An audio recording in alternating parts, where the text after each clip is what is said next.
आज के इस वीडियो में हम बात करेंगे railway group D online form fill up 2025 की जो न्यू अपडेट आपकी यहां पर जारी हुई है उसके माध्यम से आप कैसे आपके फॉर्म को अप्लाई कर सकते हैं। अगर आपको अभी भी कोई दिक्कत आ रही है फॉर्म को अप्लाई करने में, या आपके फ्रेंड्स जो कास्ट सर्टिफिकेट के फॉर्मेट है, या आपका जो ओटीपी वेरिफिकेशन है, या अगर ओटीपी नहीं आ रहा है, मोबाइल नंबर सही नहीं है आधार में, तो आप कैसे अपने रजिस्ट्रेशन को या फॉर्म को अप्लाई कर सकते हैं, इन सभी डिटेल्स के बारे में हम बात करेंगे इस वीडियो में।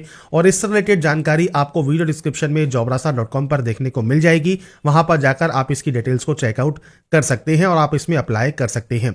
यहाँ पर फ्रेंड्स देखिए जो लास्ट डेट है वो फ्रेंड्स यहाँ पर एक्सटेंड कर दी गई है, जो कि अब 1 मार्च 2025 है। इस डेट तक आप इस फॉर्म को अप्लाई कर पाएंगे और क्लोजिंग डेट और टाइम जो है एप्लीकेशन फीस या पेमेंट करने का वो 3 मार्च 2025 है। इस डेट तक आप फ्रेंड्स यहाँ पर जो आपका पेमेंट है वो भी आप कर सकते हैं। और विंडो जो होगी करेक्शन करने की वो 4 मार्च से ओपन होगी 13 मार्च 2025 तक। तो ये फ्रेंड्स इंपॉर्टेंट अपडेट है। अगर आपने वेबसाइट को सर्वर की वजह से अगर आप फॉर्म अप्लाई नहीं कर पाए हैं और आप अपना फॉर्म को अप्लाई करना चाहते हैं तो आप 1 मार्च तक फॉर्म को अप्लाई अब कर पाएंगे। इससे रिलेटेड जो भी गाइडलाइंस हैं वो मैंने jobrasa.com पर आपको अवेलेबल कराई हुई हैं। इसके बाद ही आप जो है फॉर्म को अप्लाई करेंगे। इसके बाद फ्रेंड्स यहाँ पर देखिए हम बात करने वाले हैं, यहाँ पर फ्रेंड्स अगर आप रेलवे ग्रुप डी की तैयारी कर रहे हैं तो आप अपना जो 99 सेट का जो टेस्ट सीरीज है जो कि प्रीवियस ईयर क्वेश्चंस हैं वो फ्रेंड्स आप परचेज कर सकते हैं ओनली 99 रुपीज़ में, जिसमें आपको 9,900 प्लस से अधिक क्वेश्चंस आपको मिलेंगे। तो अगर आप ग्रुप डी की तैयारी कर रहे हैं तो ओनली 99 रुपये में आप टेस्ट सीरीज परचेज कर सकते हैं। परीक्षा मार्क के ऐप से आप इसे डाउनलोड कर पाएंगे। आपको परीक्षा मार्क का ऐप डाउनलोड करना है, प्ले स्टोर पर आपको ये मिल जाएगा और यहाँ से फ्रेंड्स आप अपना जो कोर्स है रेलवे ग्रुप डी का वो आप परचेज कर सकते हैं प्रीवियस ईयर क्वेश्चंस का। तो 99 रुपीज़ में आपको बेटर चांस यहाँ मिलेगा सिलेक्शन करने का। तो अगर आप ग्रुप डी की तैयारी कर रहे हैं तो इसको एक बार परचेज जरूर करें। इसके लिए आपको परीक्षा मार्क का जो ऐप है वो डाउनलोड करना है। 10,000 प्लस डाउनलोड पहले से हो चुके हैं। तो आप अपनी तैयारी को और मजबूत करना चाहते हैं और एक बार आप तैयारी करना चाहते हैं प्रीवियस ईयर क्वेश्चंस के बेसिस पर, तो आप अपना जो यहाँ पर 99 रुपये का टेस्ट सीरीज है ये आप बाय जरूर करें। कोई भी हेल्प डेस्क में आज आपको कोई भी समस्या आ रही है इसके जो फ्रेंड्स रजिस्ट्रेशन करने में या परचेज करने में, तो आप दिए गए व्हाट्सएप नंबर पर या दी गई मेल आईडी पर आप इनसे संपर्क कर सकते हैं। लिंक मैंने वीडियो डिस्क्रिप्शन में आपको प्रोवाइड किया हुआ है, वहां से आप अपना परीक्षा मार्क का जो ऐप है वो आप डाउनलोड कर सकते हैं। अब बात करेंगे यहां पर इसके फॉर्म अप्लाई प्रोसेस के बारे में। अब यहां पर बात करते हैं फॉर्म अप्लाई की। तो देखिए यहां पर आकर आपको यहां पर एक ऑप्शन मिलता है अप्लाई का। 2 ऑप्शंस हैं, create an account, already have an account. अगर आप पहले से रजिस्टर है तो आप डायरेक्टली लॉगिन यहां से कर सकते हैं, लॉगिन विद आधार कर सकते हैं, लॉगिन विद आरआरबी अकाउंट आप यहां से कर सकते हैं। अपनी मोबाइल नंबर पासवर्ड को डालकर आप सिंपली लॉगिन यहां से कर पाएंगे। पर आप पहली बार मान लीजिए रजिस्ट्रेशन कर रहे हैं तो क्रिएट एन अकाउंट पर आप क्लिक करेंगे। इसके बाद आपको यहां पर सबसे पहले सेलेक्ट करनी है नेशनलिटी। इसके बाद आपको यहां पर आपका पूरा नाम देना है। आपने अपना नाम कभी चेंज किया है तो आप यहां पर यस या नो कर सकते हैं। आपका डेट ऑफ बर्थ क्या है तो आप इस कैलेंडर के माध्यम से आपका जो भी डेट ऑफ बर्थ है, डेट मंथ एंड ईयर, वो आप सेलेक्ट करेंगे और यहां पर आपको फ्रेंड्स आपकी जो डेट ऑफ बर्थ है वो आपको टाइप करनी होगी। इसके बाद यहां पर जेंडर ऑप्शन है, जेंडर आप सेलेक्ट करेंगे। आपका फादर नेम और मदर नेम देंगे। आपकी मेल आईडी और मोबाइल नंबर आपको देना होगा। इसके बाद आपको generate email OTP, generate mobile OTP करना होगा। तो फ्रेंड्स आपका जो मेल एड्रेस है या आपका जो मोबाइल नंबर है वो एक्टिव एंड वैलिड होना चाहिए। उस पर एक ओटीपी आती है, वो ओटीपी आप यहां पर टाइप करेंगे। इसके बाद है आधार वेरिफिकेशन। अब यहां पर आपको 12 डिजिट का आधार कार्ड नंबर देना है। इसमें फ्रेंड्स 2 ऑप्शंस है, फिंगरप्रिंट वेरिफिकेशन का ऑप्शन भी है। अब फिंगरप्रिंट वेरिफिकेशन वही करा सकता है जिसके पास फ्रेंड्स बायोमेट्रिक मशीन हो। अगर ओटीपी वेरिफिकेशन नहीं हो रहा है, मतलब ओटीपी अगर आपके पास नहीं आ रही है, आपका मोबाइल नंबर आपके फ्रेंड्स यहाँ पर चेंज हो गए हैं आधार कार्ड में या अभी नहीं है और आप मान लीजिए उसको आपने अपडेट करा लिया है, तो यहाँ पर फिंगरप्रिंट वेरिफिकेशन का ऑप्शन भी आपको मिलेगा। तो यहाँ पर फ्रेंड्स आपको जो है आप जब यहाँ से कंसेंट कर देंगे और जिनके पास भी फिंगरप्रिंट वेरिफिकेशन करने के लिए मशीन है, कैप्चर फिंगरप्रिंट का आपको ऑप्शन मिलेगा। आप यहाँ से जो है कैप्चर कर सकते हैं आपकी फिंगरप्रिंट को और उसके बाद आप सिंपली यहाँ से वेरीफाई कर सकते हैं। तो ये ऑप्शन अच्छा चालू किया गया है, क्योंकि जब साइट का सर्वर डाउन होगा तो जो ओटीपी वेरिफिकेशन है वो होने में प्रॉब्लम आएगी, क्योंकि ओटीपी नहीं आएगी तो आप फॉर्म को रजिस्टर नहीं कर पाएंगे या आप वेरीफाई नहीं कर पाएंगे अपने आधार कार्ड को।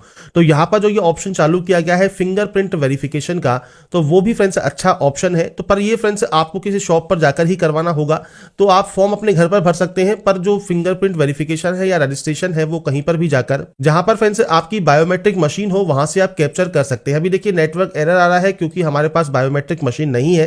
तो फ्रेंड्स बायोमेट्रिक मशीन जिस पर भी होगी वहां पर एक बॉक्स ओपन हो जाएगा, वो आपके फिंगरप्रिंट लेंगे और उसके बाद आपका जो डाटा है वो वेरीफाई हो जाएगा। पर अगर आप ओटीपी वेरिफिकेशन करते हैं तो सिंपली जनरेट आधार ओटीपी आप करेंगे और इसके बाद देखिए एक ओटीपी आपके मोबाइल नंबर पर सेंड कर दी जाएगी और वो ओटीपी यहां पर देकर आपको सिंपली यहां से वेरीफाई करना है। इसके बाद आपको एक पासवर्ड क्रिएट करना होगा। पासवर्ड कैसा होना चाहिए, तो यहां पर फ्रेंड्स मैं आपको सैंपल शो कर देता हूं। जैसे देखिए यहां पर कहा गया है कैपिटल लेटर, तो capital letter, small letters, special character और नंबर्स आपको इस पासवर्ड में रखने हैं। आपको कुछ इस तरह का पासवर्ड ही बनाना होगा, तो पासवर्ड ऐसा बनाइएगा जो कि आप याद रख सके। पासवर्ड बनाने के बाद आप I am not a robot पर क्लिक करेंगे और प्रीव्यू एंड क्रिएट आप यहां से कर लेंगे। तो बेसिक ऑप्शंस होगा जो कि फ्रेंड्स आपको यहां पर देना है। ओटीपी देने के बाद ही आप फ्रेंड्स यहां पर या वेरिफिकेशन करने के बाद ही आप यहां से क्रिएट अकाउंट कर सकते हैं। फिंगरप्रिंट वेरिफिकेशन अगर आप करवाना चाहते हैं तो आप किसी शॉप पर जाकर करवा सकते हैं, पर ये उन कैंडिडेट के लिए सही रहेगा जिनके मोबाइल नंबर पर ओटीपी नहीं आ रहा है या मोबाइल नंबर रजिस्टर नहीं है। तो ये आपका स्टेप हो गया रजिस्ट्रेशन करने का। अब देखिए अगर आप पहले से रजिस्टर हैं तो आप सिंपली क्या करेंगे, अप्लाई वाले सेक्शन पर जाएंगे, ऑलरेडी हैव एन अकाउंट पर जाएंगे। आप लॉगिन विद आधार करते हैं तो अपना आधार कार्ड नंबर दीजिए, जनरेट ओटीपी कीजिए, ओटीपी वेरीफाई कीजिए और लॉगिन कर लीजिए। या आप फ्रेंड्स यहां पर आपकी जो मोबाइल नंबर है और जो आपका पासवर्ड है I am not a robot पर क्लिक करके आप सिंपली यहां से लॉगिन कर सकते हैं अप्लाई करने के लिए। इसके बाद फ्रेंड्स यहां पर लॉगिन करने के बाद आपके सामने दोबारा से एक मैसेज आएगा टू फैक्टर ऑथेंटिकेशन का। तो आप या तो मेल आईडी पर ओटीपी सेंड कर सकते हैं या आप अपने फोन पर ओटीपी सेंड कर सकते हैं। ये जो सुविधा है दोबारा से नई स्टार्ट की गई है, दोबारा से डाटा को फैच किया गया है। जो भी आपकी बोर्ड है, आरआरबी का बोर्ड है, इसने फ्रेंड्स दोबारा से फॉर्म में कुछ संशोधन किया है जिससे आपको फॉर्म भरने में कोई दिक्कत ना हो। आप सेंड ओटीपी आपको जहां पर भी चाहिए वो मंगवा सकते हैं और उसके बाद जब आपकी फ्रेंड्स ओटीपी आपको सेंड कर दी जाएगी, इसके बाद आपको यहां पर सिंपली आपका जो ओटीपी है वो आपको यहां पर एंटर करना होगा। तो आप यहां पर ओटीपी आपके अकॉर्डिंग आप यहां पर एंटर कर देंगे। इसके बाद आप इसे लॉगिन यहां पर कर लेंगे। लॉगिन करने के बाद आपका फ्रेंड्स देखिए जो डैशबोर्ड है ये ओपन हो जाएगा और जो डैशबोर्ड ओपन होता है यहां पर आपको CN08/2024 का जो ऑप्शन है वो आपको मिलेगा। क्लोजिंग डेट देखिए 1 मार्च 2025 हो चुकी है। आपको यहां से आरआरबी सेलेक्ट करना है। आप इनमें से जो भी आरआरबी से फॉर्म को अप्लाई करना चाहें आप कर सकते हैं। और यहां पर फ्रेंड्स मान लीजिए आप अप्लाई यहां पर करना चाहते हैं एनआर के लिए, दिल्ली के लिए, तो आपको चंडीगढ़ यहां पर सेलेक्ट करना होगा और उसके बाद I am not a currently debate पर क्लिक करके नेक्स्ट स्टेप पर आप क्लिक कर देंगे। इसके बाद फ्रेंड्स यहां पर देखिए अब आपके सामने जो आपका डैशबोर्ड है ये ओपन हो जाएगा, मतलब जो फॉर्म है वो आपका स्टार्ट हो जाएगा। इसमें सबसे पहले आपको यहां पर ऑप्शन मिलेगा मैरिटल स्टेटस का। तो आपको यहां पर आप मैरिड है तो मैरिड सेलेक्ट कीजिए, अनमैरिड है तो आप अनमैरिड सेलेक्ट कर सकते हैं। अगर आपने देखिए पहले कोई फॉर्म अप्लाई किया हुआ है तो आपको जानकारी ऑटोमेटिक फिलअप मिलेगी। अगर आपने कोई भी फॉर्म अप्लाई नहीं किया हुआ है तो आपको मैनुअली यहां पर एंट्री करनी है। जैसे आप यहां पर रिलीजन सेलेक्ट करेंगे, आपकी जो मदर टंग है वो आपको यहां से लैंग्वेज दी गई है, आप उसे सेलेक्ट कर सकते हैं। आप किस लैंग्वेज में अपने एग्जाम को चाहते हैं वो आपको यहां पर सेलेक्ट करना होगा।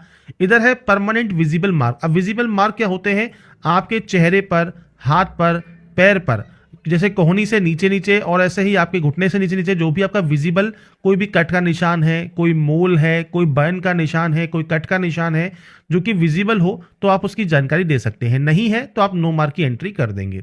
इसके बाद है कम्युनिटी डिटेल्स। ये फ्रेंड्स सेक्शन बहुत इंपॉर्टेंट है क्योंकि आपको यहां पर जो रिजर्वेशन है वो आपको इसी सेक्शन से मिलता है। सबसे पहले जनरल ऑप्शन है, जनरल में कोई भी ऑप्शन नहीं है, आप सिंपली जनरल सेलेक्ट करके आगे की प्रोसेस कर सकते हैं। इसके बाद आएगा एससी का ऑप्शन। तो अब देखिए एससी अगर आप कैंडिडेट हैं तो उस कंडीशन में एससी, एसटी, ओबीसी के लिए रिजर्वेशन के लिए सेंट्रल गवर्नमेंट ऑफ इंडिया का आपके पास सर्टिफिकेट होना चाहिए। तो आपको यहां पर पहले ही कहा गया है सेंट्रल गवर्नमेंट का सर्टिफिकेट आपको यहां पर देना है। आई अंडरस्टैंड पर आप क्लिक करेंगे। अब ये तो है आपकी कैटेगरी, एससी, एसटी, ओबीसी आपकी कैटेगरी होती है। इसके अंतर्गत आपकी जो जाति है वो आपको मेंशन करना है। अब जाति फ्रेंड्स आपकी जो एक्चुअल जाति है आपके कास्ट सर्टिफिकेट पर मेंशन होती है, वही आप यहां पर लिखेंगे। आपका जो कास्ट सर्टिफिकेट नंबर है वो आपको देना है। कास्ट सर्टिफिकेट आपका जिसने भी इशू किया है, जिसके डिजिटल साइन हो, कोई सील लगी हो या मोहर लगी हो, जो भी आपका साइन जिसने भी किया होगा, जिसने ये इशू किया होगा, वो कौन है, तो वो आपको यहाँ पर देखिए ऑप्शंस मिल जाते हैं आपके अकॉर्डिंग, जिन्होंने भी ये जारी किया है आपको इनमें से वो ऑप्शन यहाँ पर सेलेक्ट करना होगा। ये फ्रेंड्स आपके अकॉर्डिंग ऑप्शन आप यहाँ पर सेलेक्ट कर लेंगे। इसके बाद फ्रेंड्स यहाँ पर होगा इशूइंग स्टेट, किस स्टेट से ये इशू हुआ है। इसके बाद है डेट ऑफ इशू, आपका सर्टिफिकेट कब इशू हुआ है आप उसकी जानकारी यहां पर प्रोवाइड करेंगे, तो आपके अकॉर्डिंग जो भी आपका यहां पर डेट ऑफ इशू है वो आपको देना होगा। अब एससी और एसटी, ये तो एससी की बात हो गई, ऐसे ही सेम एसटी का भी है, तो आपको एसटी में भी सेम आपको जानकारी देनी है, आपका ट्राइब का नाम क्या है, सर्टिफिकेट क्या है, वो आपको जानकारी देनी होगी। अब यहां पर देखिए एक ऑप्शन मिलता है आपको कि आपको फ्रेंड्स यहां पर जो ट्रेवलिंग पास है रेलवे का, वो अगर आपको नहीं चाहिए, मान लीजिए आप ट्रेवलिंग पास नहीं लेना चाहते हैं, आप सिंपली नो कर दें, कोई भी ऑप्शन आपके सामने यहां पर नहीं आएगा। पर अगर आपको ट्रेवलिंग पास चाहिए तो आपको यहां पर यस करते हैं, तो उसके बाद आपको यहां पर सबसे पहले देना है रेलवे स्टेशन, आपके पास सबसे पास जो भी रेलवे स्टेशन है उसका नाम आप देंगे। जैसे मान लीजिए हमारा जो सेंटर मान लीजिए लगता है कि हम यहाँ पर जैसे मैं यहाँ पर आपको लिख रहा हूँ हमारे तहसील का नाम, तो हमारा जो भी सेंटर लगता है रेलवे स्टेशन का, जो भी रेलवे स्टेशन सबसे पास में है उसकी जगह का नाम आपको देना है। यहां से ही आपकी टिकट आपको यहां पर मिलेगी, जहां पर भी आपका सेंटर आएगा तो वही आपको यहां पर देना है। इसके बाद यहां पर देखिए कहा गया है upload your valid caste certificate, तो आपका जो कास्ट सर्टिफिकेट है सेंट्रल गवर्नमेंट का वो आपको पीडीएफ फॉर्मेट में अपलोड करना है, ओनली इन पीडीएफ। तो आपको फ्रेंड्स डॉक्यूमेंट को 500 KB के अंतर्गत आपको यहां पर जो है आपको यहां पर अपलोड करना होगा। ये बात हो गई आपके एससी की और एसटी की, तो एसटी में भी आपको यहां पर जो है सर्टिफिकेट अपलोड करना आपको जरूरी रहता है। तो यहां पर फ्रेंड्स अपने सर्टिफिकेट्स को आप अपलोड कर सकते हैं, मतलब कास्ट सर्टिफिकेट को। इसके बाद बात आती है ओबीसी की। अब ओबीसी में भी फ्रेंड्स आपको यहां पर पूछता है आप नॉन क्रीमी लेयर से बिलोंग करते हैं, अगर आप एनसीएल से बिलोंग करते हैं तो ही आप यस करेंगे, नहीं तो आप नो करते हैं तो आपसे कहता है कि आप जनरल से ही फॉर्म को अप्लाई कर दें, क्योंकि आपको कोई भी रिजर्वेशन किसी भी तरह का नहीं मिलेगा। तो आपके पास एनसीएल का सर्टिफिकेट होना ही चाहिए। अब आपसे देखिए ओबीसी एनसीएल में क्या कहा गया है कि आपके पास जो फ्रेंड्स सर्टिफिकेट है प्रिस्क्राइब्ड फॉर्मेट में closing date of submission of application form से पहले का आपके पास होना चाहिए, और आपके पास सेल्फ डिक्लेरेशन भी आपके पास यहां पर होना चाहिए कि आप क्रीमी लेयर से बिलोंग नहीं करते हैं। तो ये फ्रेंड्स आपको यहां पर जानकारी देनी है, कास्ट का नाम, आपका community certificate number, community certificate issue किसने किया है, और डेट ऑफ इशू आपको देना होगा। जितने भी सर्टिफिकेट्स फ्रेंड्स आते हैं, जो भी आपका सर्टिफिकेट है उनकी सब परफॉर्मा आपको फ्रेंड्स आरआरबी अप्लाई जहां से आपने लॉगिन किया है उसके होम पेज पर या डैशबोर्ड पर ही आपको देखने को मिल जाते हैं, वहां से आप चेक कर सकते हैं। सभी फॉर्मेट आपको इसके ऑफिशियल डैशबोर्ड पर ही मिल जाएंगे, या आप नोटिफिकेशन को भी देखेंगे तो उसमें सबसे लास्ट में आपको फ्रेंड्स वैकेंसीज के पहले आपको यही जानकारी दी गई है। तो यहां पर आपके अकॉर्डिंग आप अपनी कम्युनिटी सेलेक्ट कर लेंगे। अब बात करें ईडब्ल्यूएस की, तो ईडब्ल्यूएस में भी फ्रेंड्स आपसे कहा गया है अगर आप बेनिफिट यहां पर लेना चाहते हैं तो आपके पास प्रिस्क्राइब्ड फॉर्मेट में आपके पास जो सर्टिफिकेट है वो आपका होना जरूरी है। बस ध्यान रखिएगा ईडब्ल्यूएस अलग चीज होती है और ईबीसी अलग चीज होती है, तो ये चीज आपको बस यहां पर ध्यान रखना है। आप ईडब्ल्यूएस से आते हैं या ईबीसी से आते हैं, तो आपका जो ईडब्ल्यूएस सर्टिफिकेट है वो भी आपको यहां पर सर्टिफिकेट नंबर, किसने इशू किया है, डेट ऑफ इशू आपको देना होगा। लेटेस्ट सेशन का आपके पास जो है वो आपके पास सर्टिफिकेट होना चाहिए, तो आपके अकॉर्डिंग आपका सर्टिफिकेट आप दे देंगे। इसके बाद है आपका पोस्टल एड्रेस, दो तरह से एड्रेस है, प्रेजेंट और आपका परमानेंट। अब ये आपके अकॉर्डिंग आपको डाटा देनी है, आपका स्टेट कौन सा है, आपका डिस्ट्रिक्ट कौन सा है, आपका पूरा एड्रेस क्या है, आपका नियरेस्ट सिटी कौन सी है या मेजर टाउन कौन सा है, पिन कोड क्या है, ये आपको देना होगा। प्रेजेंट परमानेंट एड्रेस सेम है तो आप सेम पर क्लिक करें, अलग अलग है तो आप अलग अलग एंट्री कर सकते हैं और उसके बाद यहां से डाटा को सेव एंड नेक्स्ट कर सकते हैं। इसके बाद फ्रेंड्स आपकी जैसे ही डाटा यहां पर सेव हो जाएगी, इसके बाद फ्रेंड्स यहां पर जो नेक्स्ट ऑप्शन आएगा वो सबसे पहले आएगा एक्स सर्विसमैन का। तो यहां पर फ्रेंड्स देखिए जो एक्स सर्विसमैन कैंडिडेट है वो यहां पर यस करेंगे। डिफेंस सर्विस आपकी कौन सी रही है, आपकी रैंक का नाम क्या है, डेट ऑफ ज्वाइनिंग क्या है आपकी। इसके अलावा अगर आप स्टिल वर्किंग है तो आप यस करेंगे, नहीं है तो आप नो करेंगे, और डेट ऑफ डिस्चार्ज आपको देना होगा। रीजन क्या है डिस्चार्ज का वो आपको जानकारी प्रोवाइड करनी है, आपके डिस्चार्ज सर्टिफिकेट नंबर। अगर आपने री एम्प्लॉयमेंट लिया है एज ए एक्स सर्विसमैन तो आप यस कर सकते हैं, नहीं लिया है तो आप यहां पर नो करेंगे। अगर आप एक्स सर्विसमैन नहीं है तो सिंपली नो कर दीजिए। पीएच कैटेगरी में अगर आप आते हैं तो यस कर सकते हैं। डिसेबिलिटी कैटेगरी इनमें से कौन सी है, सब कैटेगरी कौन सी है वो आपको देना होगा। जब आप इनमें से सेलेक्ट करेंगे तो ही आपको यहां पर ऑप्शन देखने को मिलेगा।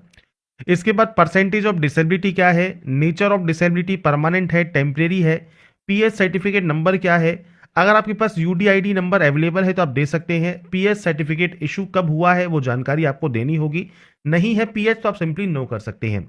ऐसे ही स्क्राइब्स के बारे में है, अगर आपको राइटिंग एबिलिटी अगर आपकी अफेक्टेड है, आप राइट नहीं कर सकते हैं, तो आपको फ्रेंड्स इस कंडीशन के लिए आपको स्क्राइब मिलता है। अगर फ्रेंड्स आपको स्क्राइब चाहिए, अगर आपका पीएच कैटेगरी में अगर आपका राइटिंग हैंड अफेक्टेड है, तो आप यहाँ पर यस कर सकते हैं और उनकी जानकारी आप यहाँ पर प्रोवाइड कर सकते हैं। नहीं है तो आप सिंपली यहाँ पर नो कर देंगे। इसके बाद आता है ईबीसी सर्टिफिकेट होल्डर। अब ये क्या है, अगर आपका जो फ्रेंड्स एनुअल इनकम है फैमिली का, वो या तो 50,000 से कम है या आपके पास बीपीएल कार्ड है, तो ही फ्रेंड्स आप इस ऑप्शन को यस करेंगे।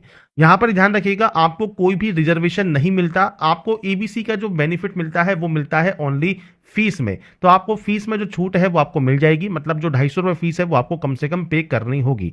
तो ये फ्रेंड्स आपको तभी बेनिफिट मिलता है अगर आप यहां पर यस करते हैं। फीस में आपको छूट चाहिए तो आप यस कर सकते हैं। आपका सर्टिफिकेट नंबर, इशूइंग अथॉरिटी कौन सी है, किसने ये जारी किया है, वो जानकारी आप देंगे और डेट ऑफ इशू आपको देना होगा। नहीं तो आप सिंपली यहां पर नो कर देंगे। इसके बाद फ्रेंड्स नेक्स्ट ऑप्शन है इंडियन रेलवे में अगर आप एम्प्लॉई हैं तो आप यहां पर यस कर सकते हैं। आपने फ्रेंड्स एनओसी के लिए जो आपका कंट्रोलिंग ऑफिसर है उसके पास अप्लाई कर दिया है, तो आप यहां पर यस करेंगे और एनओसी मैंडेटरी होता है at the time of dB. तो ये फ्रेंड्स डॉक्यूमेंट वेरिफिकेशन के समय जरूरी होता है। आपकी कौन सी कैटेगरी में आप सर्विंग करते हैं, प्लेस ऑफ वर्किंग क्या है और किस पीयू या जोन या यूनिट में आप वर्क करते हैं, वो आपको यहां पर सेलेक्ट करना होगा। नहीं है तो आप सिंपली नो कर देंगे।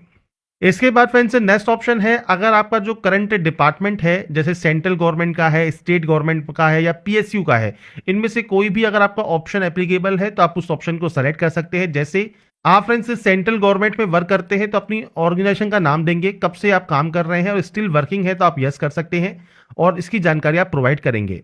इसके बाद फ्रेंड्स नेक्स्ट ऑप्शन आएगा जो कि है friends detail of course completed act apprenticeship, मतलब सीसीएए का। इसकी ही जानकारी मैंने फ्रेंड्स आपको यहां पर शो की थी स्टार्टिंग में, रेलवे एक्ट अप्रेंटिसशिप। तो फ्रेंड्स अगर आपने ये किया हुआ है तो ही आपको ये जानकारी यहां पर फिल करनी है। इसके लिए आपको यहां पर यस करना होगा कि आपने रेलवे से एक्ट अप्रेंटिसशिप किया हुआ है। तो यहां पर फ्रेंड्स जब आप यस करते हैं तो सबसे पहले पूछता है नेम ऑफ द ट्रेड। तो यहां पर देखिए कोई भी ट्रेड से आपने अप्रेंटिसशिप किया हुआ है, आप यहां पर एनी डिसिप्लिन सेलेक्ट करेंगे।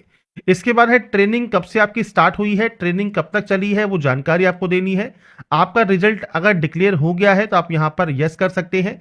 और उसके बाद फ्रेंड्स आपका जो सर्टिफिकेट नंबर है और सर्टिफिकेट डेट है, मार्क्स ऑब्टेन है, फुल मार्क्स है, वो जानकारी आपको यहां पर देनी होती है एक्ट अप्रेंटिसशिप की। तो यहां पर फ्रेंड्स देखिए एक सैंपल मैंने आपके सामने यहां पर शो किया है। जैसे फ्रेंड्स यहां पर आपने फ्रेंड्स जो भी अप्रेंटिसशिप किया हुआ है उसमें आपने फ्रेंड्स देखिए जो ट्रेड है वो आपको यहाँ ट्रेड का नाम देखने को मिल जाएगा। इसके बाद आपको प्रवेश पत्र मिलेगा, कब से कब तक आपने यहाँ पर जो है ट्रेनिंग की है, तो आपको जो डेट है वो आपको मेंशन हो जाती है। इसके बाद आपकी परसेंटेज आपको यहाँ पर मेंशन हो जाती है और उसके बाद जारी होने की जो डेट है, आपके सर्टिफिकेट इशू की जो डेट है वो आपको यहाँ पर मेंशन आपको यहाँ पर मिलती है।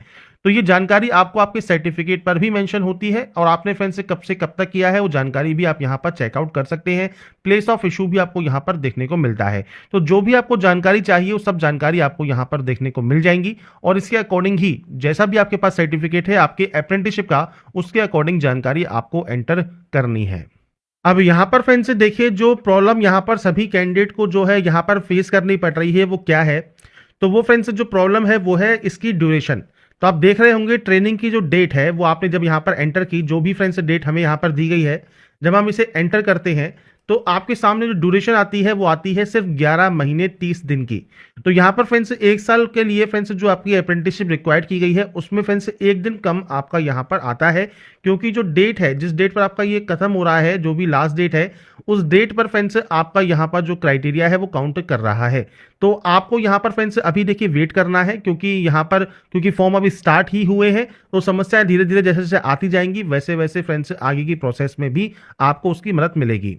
तो इसके लिए फ्रेंड्स देखिए यहाँ पर क्योंकि अभी फॉर्म स्टार्ट ही हुए हैं तो आपको अभी थोड़ा वेट करना ही होगा, क्योंकि आप वहां पर गलत डेट डालकर एंटर नहीं कर सकते आपको, क्योंकि अगर यहाँ पर प्रोसेस करने में कोई भी टाइम लग रहा है, क्योंकि फ्रेंड्स यहाँ पर जब आपको जो ड्यूरेशन है वो 1 साल कंप्लीट नहीं है, आपको कोई भी एरर शो कर रहा है, तो आपको यहाँ पर कोई गलत डेट नहीं एंटर करना है, आपको थोड़ा सा वेट करना है। वेट करने के लिए मैं इसलिए कह रहा हूँ क्योंकि फ्रेंड्स यहाँ पर देखिए जो हेल्पलेस नंबर दिया गया है यहाँ पर ये कॉल नहीं उठा रहे हैं। अगर आपका कॉल उठा लेते हैं तो आप एक बार फोन करके ट्राई कर सकते हैं।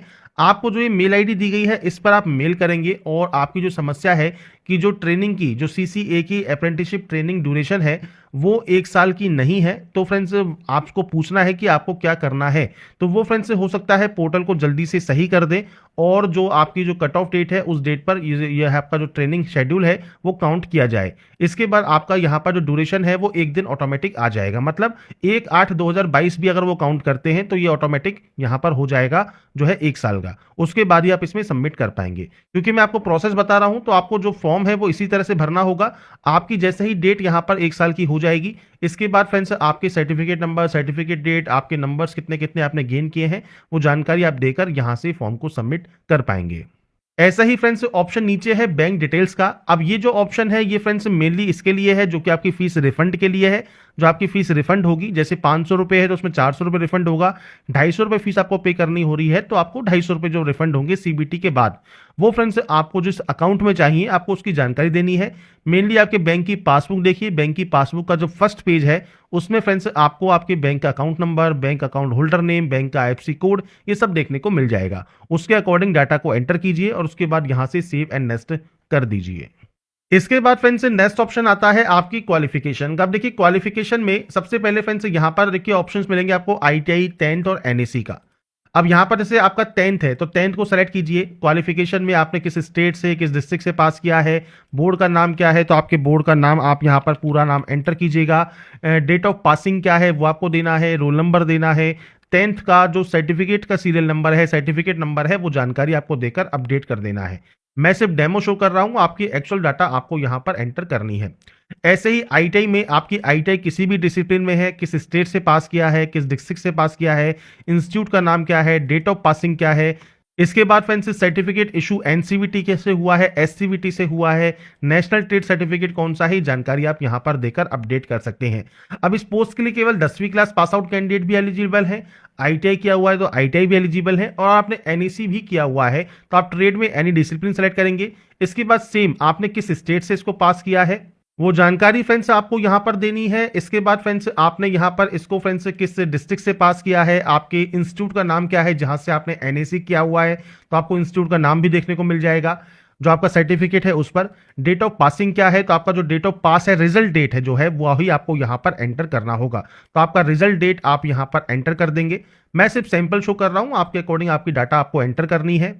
इसके बाद friends certificate issued by NCVT है और certificate type national apprenticeship certificate NAC है। तो ये जानकारी आपको यहां पर फिल करना है और उसके बाद आपको यहां पर जो है इसको ऐड वाले ऑप्शन पर क्लिक करके ऐड कर देना है। तो बेसिक जानकारी है जो कि आप 10th आईटीआई या एनएसी जो भी आपने किया हुआ है। अब जिन कैंडिडेट पर एनएसी नहीं है, आईटीआई नहीं है, वो केवल 10th से फॉर्म को अप्लाई कर सकते हैं। जिन्होंने आईटीआई की हुई है वो आईटीआई से फॉर्म को फिल कर सकते हैं। जिसने एनएसी किया हुआ है वो एनएसी से फॉर्म को भी अप्लाई कर सकता है और उसके बाद ही आप इसे ऐड करके नेक्स्ट स्टेप पर जाएंगे। इसके बाद फ्रेंड्स यहां पर क्वालिफिकेशन एंटर करने के बाद अब आता है आपका नेक्स्ट ऑप्शन जिसमें आप प्रोफाइल, आपके डॉक्यूमेंट्स अपलोड करेंगे। तो देखिए कास्ट सर्टिफिकेट आपका पहले से ही अपलोडेड है क्योंकि आपने स्टार्टिंग में ही फर्स्ट स्टेप में जो पर्सनल डिटेल है उसमें ही अपलोड कर दिया था। इसके बाद है फोटोग्राफ एंड सिग्नेचर अपलोड। अब ये कैसे आपको अपलोड करना है तो देखिए सैंपल ऑफ फ्यू रिजेक्टेबल फोटोज आपको दी गई है। कौन कौन सी फोटोज आपकी यहां पर रिजेक्ट हो सकती हैं उसकी जानकारी आपको यहां पर देखने को मिल जाएगी। तो आपको फ्रेंड्स सिंपल फोटो आपकी यहां पर अपलोड यहां पर आपको करनी है। तो इसके लिए फ्रेंड्स आप ब्राउज पर क्लिक करेंगे, फाइल को सेलेक्ट करेंगे और अपने फोटोग्राफ एंड सिग्नेचर को अपलोड कर देंगे। अब देखिए सिग्नेचर फोटो को अपलोड करने में सबसे इंपॉर्टेंट जो आपको बात याद रखनी है वो रखना है आपको पिक्सल। जैसे यहां पर आपको देखिए हाइट दी गई है 320 और विड्थ दी गई है 240। सिग्नेचर के लिए 60 पिक्सल हाइट है, 140 पिक्सल विड्थ है। तो ये आपको यहां पर ध्यान रखना है और उसके बाद ध्यान रखना है साइज का। तो 50 से 100 KB साइज है फोटोग्राफ का और 30 से 50 KB साइज है आपके सिग्नेचर का। तो अब कैसे इसको रिसाइज कर सकते हैं, कैसे साइज को मेंटेन कर सकते हैं और अपलोड कर सकते हैं, अब इसके बारे में बात कर लेते हैं। तो सबसे पहले आपको आना होगा imresizer.com की ऑफिशियल वेबसाइट पर। तो फ्रेंड्स आप गूगल पर imresizer लिख सकते हैं। imresizer लिखने के बाद आपके सामने कुछ इस तरह का इंटरफेस आ जाएगा जहां से अपलोड इमेजेस पर आप क्लिक करेंगे। तो यहां पर फ्रेंड्स फोटोग्राफ को यहां पर लेने के बाद मैंने सिर्फ डेमो आपके सामने शो कर रहा हूं, आपकी एक्चुअल फोटो डाटा आपको सब यहां पर जानकारी लेनी है। अब यहां पर सबसे पहले देखिए फोटोग्राफ के लिए हाइट है 320 और आपकी जो विड्थ है वो है 240। तो आपको करना क्या है, आपको यहां पर देखिए विड्थ और हाइट दी गई है और यहां पर यूनिट को आप सेलेक्ट कर लेंगे पिक्सल में। पिक्सल सेलेक्ट करना जरूरी है। अगर आप यहाँ देखेंगे तो आपको पिक्सल में px में ही वैल्यू यहाँ पर दी गई है। इसके बाद आपको यहाँ पर देनी है विड्थ और इसके बाद आपको हाइट देनी है यहाँ पर। तो आप विड्थ और हाइट यहाँ पर दे देंगे। तो आपसे कहा गया है 320 240, तो आपको 320 240 ही पिक्सल यहाँ पर रखना है। फॉर्मेट आप जेपीजी रख ले। इसके बाद नीचे आइए, फाइल साइज पर जाइए और फाइल साइज पर आने के बाद मान लीजिए आप इसका साइज रखना चाहते हैं, आप मान लीजिए 55 KB, तो आप यहाँ पर 55 KB यहाँ पर लिख देंगे, क्योंकि साइज रिक्वायर्ड है आपका यहाँ पर 50 से 100 KB। तो आप यहाँ पर इसको जो है 55 KB रख सकते हैं, या फ्रेंड्स आप यहाँ पर इसे 70 KB कर दीजिए। और उसके बाद नेक्स्ट डाउनलोड पर आप क्लिक कीजिए। इसके बाद थोड़ा सा वेट कीजिए, आपकी देखिए इमेज यहाँ पर डाउनलोड हो जाएगी। इमेज जब आपकी यहाँ पर डाउनलोड हो जाती है, इसके बाद आपको फ्रेंड्स ऐसे ही जो सिग्नेचर है वो भी आपको अपलोड करना है। तो सबसे पहले यूनिट पर जाइए, पिक्सल को सेलेक्ट कीजिए। पिक्सल सेलेक्ट करने के बाद आपको विड्थ और हाइट देनी है। विड्थ और हाइट कितनी है आपकी फ्रेंड्स? हाइट है आपकी 60 की और विड्थ है 140। तो यहाँ पर फ्रेंड्स आपको विड्थ एंटर कर देना है और आपको उसके बाद आपकी जो हाइट है साइन की वो आपको यहाँ पर एंटर करना है, जेपीजी रखना है। और यहाँ पर भी आप साइज जो है वो रख सकते हैं, मान लीजिए 50 KB रख दिया और नेक्स्ट डाउनलोड पर क्लिक कर दिया, आपकी जो फाइल है वो डाउनलोड हो जाएगी। अब यहाँ पर आप ध्यान रखेंगे कि देखिए यहाँ पर जो फोटोग्राफ है उसका साइज तो ठीक है, पर सिग्नेचर का साइज कम हो गया, मतलब 4.6 KB में ही ये ओनली डाउनलोड हुआ, क्योंकि फ्रेंड जो साइज मांगा है, जो पिक्सल मांगा है वो सिर्फ 140 और 60 पिक्सल ही यहाँ पर रिक्वायर्ड किया गया है। तो इस वैल्यू में जैसे ही आप कन्वर्ट करते हैं, फाइल का जो साइज है जो कि रिक्वायर्ड है 30 से 50 KB, वो फ्रेंड्स घटकर ओनली 4 या 5 KB ही हो जाता है। तो इसके लिए फ्रेंड्स आपको देखिए एक और वेबसाइट यहां पर ओपन करनी होगी, PI7 इमेज टूल। इसमें फ्रेंड्स एक ऑप्शन मिलेगा आपको कंप्रेस इमेज टू 50 KB। तो यहां पर फ्रेंड्स आपको जो साइज रखना है वो आपका 30 से 50 KB के बीच में ही रखना है। तो आपको यहां पर देखिए जो भी साइज चाहते हैं, जैसे मान लीजिए आप चाहते हैं यहां पर इसका साइज हो जाए 40 KB, तो आप 40 यहां लिख दीजिए। कंप्रेस वाले ऑप्शन पर क्लिक कीजिए। अब आपका जो सिग्नेचर है वो फ्रेंड्स आपका देखिए कंप्रेस हो जाएगा 38 KB में और उसे आप यहां से डाउनलोड कर लेंगे। जब ये डाउनलोड हो जाएगा 38 KB में, इसके बाद फ्रेंड्स आप अपना जो फोटोग्राफ एंड सिग्नेचर है वो यहाँ पर आप आराम से अपलोड कर पाएंगे। तो मैंने यहाँ पर जो प्रोसेस है वो आपको बता दी है, कैसे फ्रेंड्स आप अपने साइज को जो है रिसाइज कर सकते हैं, पिक्सल में चेंज कर सकते हैं, और कैसे फ्रेंड्स आप यहाँ पर इसका जो साइज है वो भी आप चेंज कर सकते हैं। दोनों ही वेबसाइट मैंने आपको शो कर दी है। आप वहां से अपने फोटोग्राफ एंड सिग्नेचर का जो साइज है वो आपको चेंज कर लें और उसके बाद ब्राउज पर क्लिक करें और इसके बाद फ्रेंड्स यहाँ पर देखिए अपलोड कर दें। तो आपको यहाँ पर आपका जो प्रीव्यू है वो आपको देखने को मिल जाएगा। ऐसे ही आपको आपका जो सिग्नेचर है वो अपलोड करना है। अभी मैंने आपका जो फाइल नेम है वो चेंज नहीं किया है, अपना फाइल नेम जो है वो चेंज जरूर कर लें। इसका नाम फोटोग्राफ और इसका नाम सिग्नेचर रख दें और उसके बाद ही आप सेव एंड नेक्स्ट यहां से डाटा को करेंगे। इसके बाद फ्रेंड्स नेक्स्ट ऑप्शन जो आता है वो आता है आपके फ्रेंड्स एलिजिबल पोस्ट जॉन या PU का, जिसमें आप अप्लाई करना चाहते हैं। तो यहां पर फ्रेंड्स आपको देखिए मिल जाते हैं ऑप्शंस। तो आप यहां पर पोस्ट देख रहे होंगे, आपके अकॉर्डिंग आप जिस भी पोस्ट को सबसे पहले प्रेफरेंस यहां पर देना चाहते हैं, आपको उस ऑप्शन पर टिक करना है प्लस वाले साइन पर, वो आप ऑप्शन आपका यहां पर आ जाएगा। ऐसे ही आप मान लीजिए किसी और पोस्ट को यहां पर प्रेफरेंस देना चाहते हैं, इसके बाद आप इस तरह से यहां पर फ्रेंड्स आपकी जो प्रेफरेंस है वो आप ऑटोमेटिक यहां पर दे सकते हैं। तो आपको फ्रेंड्स जितनी प्रेफरेंस देनी है आप चाहे तो सभी में प्रेफरेंस दे सकते हैं। तो ये फ्रेंड्स एलिजिबल पोस्ट ऑटोमेटिक आती है, जो भी जानकारी आपने अभी तक फिल की है उसके अकॉर्डिंग। इसके बाद फ्रेंड्स आप नीचे आते हैं, यहां पर आई हैव एक्सरसाइज पर क्लिक करते हैं, आई हेयर बाय डिक्लेयर पर क्लिक करते हैं, प्लेस का नाम मेंशन करते हैं, मतलब अभी आप जहां से इस फॉर्म को अप्लाई कर रहे हैं उस जगह का नाम आप यहां पर एंटर करेंगे। और इसके बाद फ्रेंड्स आपको यहां पर जो ऑप्शन मिलता है वो मिलता है सेव का, आप इसे यहां से सेव करेंगे और पोस्ट प्रेफरेंस सेव होने के बाद प्रीव्यू एप्लीकेशन कर लेंगे। प्रीव्यू एप्लीकेशन करने के बाद फ्रेंड्स अगर आपको लगता है कोई भी गलती हो गई है किसी भी स्टेप में, तो फ्रेंड्स आपको देखिए एडिट का ऑप्शन यहां पर मिल जाएगा। अगर कोई भी गलती नहीं है, सभी ऑप्शंस बिल्कुल सही है, तो आप आई हैव रीचेक पर क्लिक करेंगे और उसके बाद दिए गए सबमिट वाले ऑप्शन पर क्लिक कर देंगे फॉर्म को सबमिट करने के लिए। जब आपका फॉर्म यहां पर सबमिट हो जाएगा, इसके बाद फ्रेंड्स नेक्स्ट ऑप्शन आएगा आपके पेमेंट का। तो फ्रेंड्स पेमेंट करने के लिए आपको फ्रेंड्स यहां पर देखिए ऑप्शन मिलता है पे विद SBI ई-पे का। आपका जो अमाउंट है जो आपको पे करना है वो 250 रुपये है। अगर आप यहाँ पर जनरल OBC EWS कैंडिडेट है तो 500 रुपये आपको शो करेगा। आप पे विद SBI ई-पे पर क्लिक करेंगे। इसके बाद फ्रेंड्स मल्टीपल ऑप्शंस हैं, आप चाहे तो कार्ड का यूज कर सकते हैं, अपने कार्ड डिटेल्स को फिल करके पे नाउ कर दीजिए। नेट बैंकिंग यूजर है SBI के या किसी अदर बैंक के, तो वो आप सेलेक्ट कर सकते हैं। UPI से करना चाहे, मान लीजिए आप QR कोड स्कैन करना चाहें तो आप QR पर क्लिक करके पे नाउ पर क्लिक करेंगे और इसके बाद फ्रेंड्स आप इस QR कोड को स्कैन करके आपका फ्रेंड्स जो ऑनलाइन पेमेंट है इस फॉर्म को अप्लाई करने का वो आप कर सकते हैं। जैसे ही पेमेंट वेरीफाई होगा, आपका जो फॉर्म है वो फाइनली सबमिट हो जाएगा और आप अपना प्रिंट आउट सेव करके अपने पास रख पाएंगे। तो यहाँ पर फ्रेंड्स आपका देखिए जो पेमेंट है, जब आप कंप्लीट कर देंगे, पेमेंट कंप्लीट होने के बाद आपको फ्रेंड्स यहाँ पर देखिए पेमेंट कंप्लीटेड शो करेगा। अगर आपका पेमेंट यहाँ पर वेरीफाई नहीं होता है तो फ्रेंड्स आपको थोड़ा 24 आवर्स कम से कम वेट करना है पेमेंट वेरिफिकेशन के लिए।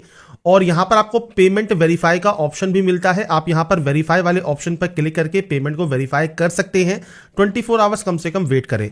अगर फिर भी ये वेरीफाई नहीं होता है इस वेरीफाई ऑप्शन से, तो अब नेक्स्ट जो न्यू पेमेंट है वो आप कर सकते हैं, आपका फेल्ड पेमेंट आपको रिफंड कर दिया जाएगा।